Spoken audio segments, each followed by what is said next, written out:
What is up, everybody? What's going on? Welcome to Eagles Post Game Live. The Eagles got the L today, 33-22. We're going to break down our top reactions. We're going to talk about our Eagles player of the game and grade tonight's performance. Joining us is my man Shane over there. He is at @half_TPL. What's going on, Shane? Much, you got that point in the right direction, right? I always get that wrong, so I'm pretty impressed by that. Honestly, that's the most impressive thing I've seen on my screen today. So we've done a lot of podcasts. Also joining us is my man. He is down there. He is my man Ty at TyBook3. What up, Ty? What's going on, guys? I'm with Shane. That was the most impressive thing I've seen all day. You got the pointing right. All right, Eagles moved to 2-4 on the season. Let's start us off. I mean, how do you not just go right into that first half where you saw Jalen Hurts constantly under pressure by that Raiders D-line? You saw Derek Carr absolutely unstoppable. I mean, Tom Brady or whoever wants to call it, just unstoppable in the pocket there. Jonathan Gannon was constantly murdered in this game. He had, in that first half, Carr with over 200 yards in the air. At one point, he had 16 consecutive pass completions. The Raiders had 7.6 yards per play. And where I get upset, and the Eagles aren't the best run defense, but the Raiders were one of the worst. And the Raiders were averaging 5.1 yards per carry on 5 yards per rush on 10 carries and 1 touchdown, where the Raiders were 3.3 yards a rush in this season. Obviously, the Eagles' issues at linebackers reared their ugly head yet again. Just a complete garbage game that was over by the first half, at least on my end. It was 33-22 at the end of the game, but yet again, more garbage yards by this Eagles offense. Bad offense, even worse defense. Shane, go ahead. You know, it's been a journey for me, but I'm starting to think the Eagles aren't going to win the Super Bowl this year. I'm not even upset, guys. That's how sick this is. I'm like at the point where, hey, Miami freaking lost to the Falcons today. They are 2-6. We've got 2 top 10 picks coming. Is that wrong? Am I wrong, Shane? I watched the end of that. I was watching the end of that game on one screen as the Eagles game was kicking off. And when they hit that field goal, I was like, you know what? No matter what happens in this game, at least we can feel positive about Miami's pick. And man, did I not realize how true that statement was going to be. Yeah. What about you, Ty? Like, what was one of your main reactions from this game? So we finally got new cable boxes, and I could rewind today. And that today? It's a bad idea to go back and look at some of the horrendous defense this team played. They don't have a professional linebacker on this team. I mean, they don't. They have a bunch of really nice special teamers playing linebacker. Am I wrong? No, you're not wrong. The Eagles haven't had a linebacker since the Super Bowl run. Jordan Hicks. I mean, Nigel Bradham came back and he was fine. He was clearly regressing after that Super Bowl run, but no, the Eagles haven't had an NFL linebacker in quite some time.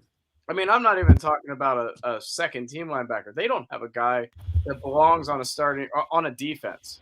I mean, it's bad. My favorite was that one pass that Carr threw to Moreau, and the announcer was like, and he's matched up one-on-one with, and he was trying to figure out who to say because there was literally nobody on the screen. So I'm gonna catch heat for this, and I don't give a shit. But you know, my entire head right now was right here during this entire game. If this is where the Eagles defense is going to be next year after that, even if all this staff survive, how he's going to survive. He's a freaking cockroach. He knows how to survive. Unreal. This is where my head was at, is Kayvon Thibodeaux. If all we're going to do is consistently rush 4, never blitz, and you have 2 top 10 picks next year, you have to, at the end of the day, get an elite pass rusher like Kayvon Thibodeaux, who will most likely go number 1 in this draft. I'm sorry, Shane, but that's where I'm at. I have officially moved on this season, You look at last week, you look at this week. I know they've got a cupcake schedule coming up, but No, they don't. No, they they're not good enough to say anything's a cupcake schedule. Yeah, I agree with that. They might win one of these next couple of games. Right. I mean, they're awful. I was with you though, Chris. I was looking up. I was going through collegiate players, like right around halftime. I started looking up defensive players. I cannot believe that I was actually sitting there curious if Jim Schwartz was better than this, and that is just terrifying. I never in a million years did I think it'd be that bad. Now, I didn't think they were going to be very good this year to begin with, so I'm not like jumping off a building or anything, but it's worse than I thought. This hasn't officially updated yet with the Eagles pick, but there it is. Miami Dolphins number 2 in the draft. If the draft were tomorrow, obviously a lot's going to change. The Colts, I think, play tonight. I could be wrong about that or something like that. Yeah, I think they play tonight against the Niners. But there it is. So, man, they need a lot of talent. The Eagles have to add defensive talent, pure talent to this roster, and that is just so beyond obvious. Anybody watching that game, watching Derek Carr just look like he's just sitting on a recliner in that pocket, like not getting rushed. It was bad. Like, I want to look at these stats because you look let me tell you about the Raiders' offensive line too. The Raiders' offensive line had one starter playing at their natural position, their left tackle. That's it. And that's the pass rush that we got. No pressure at all.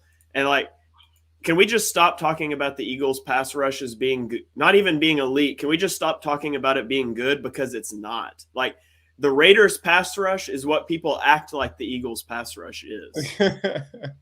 Well, not just that. I'm tired of hearing that our front four, let alone our pass rush, because we only rush those front four. But I'm just tired of hearing about how our front four are, as Jonathan Vilma said all day, dogs. Those guys are dog. No, they're not. They're, they got pushed around today. Yeah, it was really bad. You look at this Jonathan Gannon defense, that bend, don't break defense. Like, Carr had no issues with this defense. I mean, to be fair, like the Eagles have done a really good job of limiting explosive plays this year. They deserve credit for that. However, like, they depend on quarterbacks to kind of beat themselves. They depend on offenses to kind of shoot themselves in the foot. The Raiders were not ready for that. Like, the Raiders were just on a completely different page than Jonathan Gannon was ready for. Is that right, Shane? Yeah, I mean, I've said it on Chalk Talk. I've said it on Twitter. I'm going to say it here. When you can't win on defense with personnel, you have to try to win with chaos. And you can't just be content to sit back 20, 25 yards downfield with your safeties and make them throw it underneath. Now, I said in my preview for the game, I didn't know if Derek Carr would be willing to do that. I thought he might try to force it downfield. So I'm fine with you coming out of the gate trying that. But when he shows he's patient enough to just check it down, take what you're giving him, march down the field, you've got to change that up. And there was never a counterpunch. They never even tried. And this is really funny. Like, well, it's not funny. It's almost laughable. But you look at Foster Moreau. What's his name? Darren Waller didn't even play today. One of the best in the game. Best player. You limit George Kittle. You limit Kyle Pitts. You limit who am I missing? Help me out. There's another one. Travis Kelce. Travis freaking Kelce. And then Dalton Schultz and now Foster Moreau are absolutely butchering this Eagles defense. Foster Moreau had 6 targets for 6 catches and 60 yards and a touchdown. The Eagles had no answer for that guy. And they targeted the linebackers and safeties. Derek Carr targeted linebackers and safeties all game long. I just don't understand, Shane, how in the world that happens. But here we are. Anyway, let's move on to Jalen Hurts. Jalen Hurts ended the day. A lot of garbage yards, 18 of 34, 236 yards, 2 touchdowns. He was sacked twice. He had 61 yards on the ground, 13 carries. He had a big 20-plus yarder on the ground that was taken back at a point in this game. How would you grade Jalen Hurts' performance, Shane? F. I mean, there was nothing redeemable about how he played today. He played terrible. And we can argue offensive play calling until the cows come home, which, by the way, everybody wanted us to run the ball. Well, we ran the ball today. It worked really well. Sarcasm. But we can argue about it. But at the end of the day, Jalen Hurts, the last several weeks, has done nothing until it was in garbage time when the defense is just playing soft. And there's really no way around that. He's a bad football player right now. And that doesn't mean he stays a bad football player. He might. This year, you got to figure out what he is. And so, you're not going to bench him. You're not going to play somebody else. You're going to play the guy. We're 7 games into a 17-game season. He's got 10 more games to try out. But if this is the level that he's going to play at, I'm taking a quarterback with my first pick in the draft. What about you, Ty? How would you grade Jalen Hurts?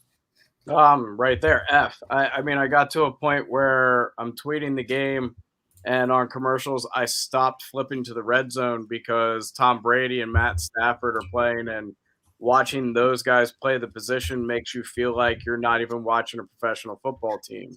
At one point, I flipped over, and Brady dropped that pass into Evans in the third or fourth quarter, and it was just like, no, I mean, Brady is the best of all time, but so I'm not asking for Hurts to be that, but I mean, I stopped flipping. I stopped turning it to the other games because it was just so frustrating to see how bad we are. There was a one point in the game, I think it was like in the third quarter, where the Eagles offense was getting nothing, and they showed a clip of Zach Ertz getting a touchdown. Yeah, I tweeted and I was like, congrats to Zach Ertz. I saw somebody tweeted the scene from Aladdin when Genie gets unshackled and said Zach Ertz leaving Philadelphia. Oh, amazing. All right, let's roll on. Let's roll on to who's your player of the game, Shane. Who's your Eagles player of the game? I'm going to stick with Avonte Maddox. Nice. Avonte Maddox was one of my guys that I had preseason that I said I thought he could have a good year this year, moving to his actual position he should have been playing for the last 3 years. And he showed up and he popped in the first quarter again on the tape. I tweeted out a few big plays that he made. And obviously, I mean, the defense was horrendous, but he had that one. I thought it was an incompletion where they called it a fumble out of bounds down near the goal line. He came up and made a big tackle on Josh Jacobs. He made some good plays. I feel good about him in the slot. Yeah. What about you, Ty? I had Avonte Maddox too, but since Shane took him, I'll say Dallas Goedert. Talk about Ertz, going to Arizona, but I thought Goddard played well tonight. Early in the game, he played really well. When they ran the ball, he was actually blocking really well, and then got open for a couple of big plays when they really needed him. So, but I liked Avonte Maddox a lot today, Shane. I liked your call there. Man, those are my two. I'm not going to go Jalen Reagor, Shane, even though that was a garbage catch. Did you see what I tweeted when they ran that inside running play to him? What did you tweet? You go ahead and talk. I'll pull it up. All right, sounds good. I'm going to go player of the game. I can't do Kenny Gainwell. This is a bad loss, a really bad loss. I'm going to the Raiders side. I'm going to go Yannick Ngakoue, who is just absolutely a monster. He had 2 sacks. He had 2 tackles for loss. It seemed like he was in the backfield pretty much all game long. Is this the first time we've ever selected a player from the other team? I didn't know that was an option. The player of the game. Who would I go with here? Gainwell. Go with Jake Elliott because their kicker hits the upright and misses, and then Jake Elliott, we score a touchdown. He's like, "Let me show you how it's done," and he banks one off in. No, I'm going with the Atlanta Falcons. Hitting that, getting the W there late. And that is a massive development for Eagles. That might be the biggest positive this season as we move on this regular season. What'd you tweet? I tweeted this former first-round pick Jalen Reagor's most productive play of the day. Howie Roseman selected him over Justin Jefferson, in case you forgot. It was a 0-yard run. All right. So since you threw the Justin Jefferson thing out there, How tired are you guys of watching receivers that the Eagles passed on? Like, don't get me wrong, I'm not giving up on Devontae Smith or anything, but Jamar Chase is just killing people. Yeah, he looks. At least they didn't pass on him. He wasn't there at 6. Oh, that's right. That's right. He went just before. Yeah. And I think you got a first round pick that could be really money. No, I think Devontae Smith's going to be a good player. He had kind of a rough day today. He did. He had a couple drops. But how would you grade today's performance, Shane? F. I mean, I'm not trying to be hyperbolic, and I generally am the silver linings guy that is going to find something to talk about. But there's just nothing good. I mean, nothing good you can take from this. I definitely don't want to hear Nick Sirianni say that his guys battled, because they didn't even battle. Like, the body language, the effort, it just wasn't there. It's a team that quit, and it was pathetic to watch. Yeah. What about you, Ty? Oh, absolutely an F. I second everything Shane said. It's been a long time since I had to try that hard to continue to watch a game. Yeah. I actually committed myself to, while I was taking my notes, that it's okay because of the draft. That was the only thing that got me through the game, and I wanted to make sure that I didn't miss anything, that we might talk about tonight, right? But that it was difficult. It was like watching a major league game watching a Phillies blowout. Like, there's 162 of those, so you turn those off, right? Like, that's how I felt today with the Eagles, and that's so rare for me, as I am as diehard as it gets. And it was bad. Yeah, it's enough. It's enough across the board. So let's wrap it up. Shane, where can we find you, man? What do you got going on?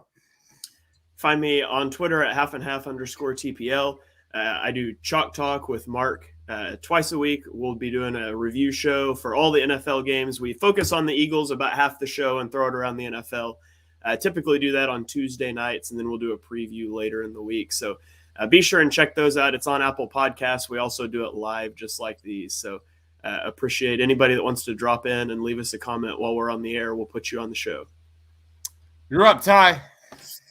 First, check out Shane's Chalk Talk. That's an awesome show. I've been watching from time to time. It's a lot of fun. We are making our triumphant return this week on Tuesday for the Pull the Pin podcast. Betting and a little bit of a different twist. We're going to add a little bit more opinion to the show. We actually took a really long break and built out a new format that we want to use, that we're going to just be a little bit more informative other than just betting. So check us out, see if you like it. It's at and tweet at us at PTP 2021 or follow me at TieBook3. I also tweet the Eagles for TPL. So it was a lot of fun today. Not really. So thanks, Dubs. Awesome. Make sure you stay tuned to the channel. We'll be doing a Sixers post-game show in a couple hours, roughly. I'll be hosting that as well. Started a morning show on the Sixers called Morning Cup of Joe. We'll be starting at 5:30 a.m. Me and Tiago breaking down, top reactions, takeaways, all that fun stuff. I got an awesome interview with Kai Carlin, who had an interesting take on the future of the Sixers. It's not good, by the way. So, guys, please be sure to follow my man, Shane, over there. There he is. At @halfandhalf_TPL, and that is Ty Book at TieBook3 for Shane, for Ty, for myself. Thanks for watching, guys. Stay awesome.